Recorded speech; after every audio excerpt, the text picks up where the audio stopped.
A coalition of the willing among European nations could shift the dynamics of peace talks and reinforce Europe's role in international negotiations, according to Bronwyn Maddox, director of Chatham House.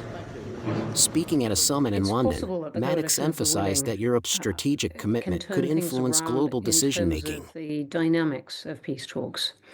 I think the show of a substantial commitment by Europe, by a handful of self-selected European nations, would do something to say that Europe must be a part of it. It's not just pleading to be given a seat at the table. It must be given a part of it because here's what it is going to offer.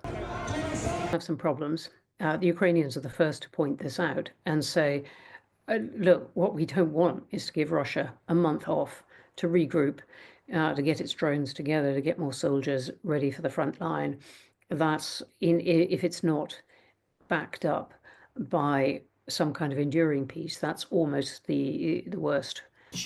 Do you agree that Putin's ultimate aim is not just to take some territory in Donetsk and Luhansk and Kherson? And Starmer and perhaps Mark Rutte, head of NATO, are trying to get some kind of offer together in which Ukraine would take part, or at least is happy, in order to take that back to the Americans and say, look, would you come on board if this is what Europe is doing there and prepared to do?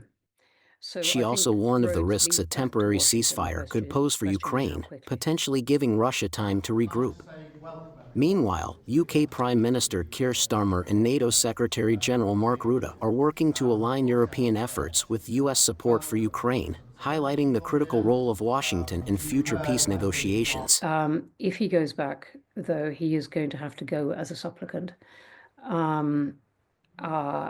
making clear he wants American support and is prepared to do many things to get that support. And I think the bigger question is, what is Zelensky prepared to do to get that support? What are Ukrainians who back him, not all of them, but what are those who back him prepared to do to get that support?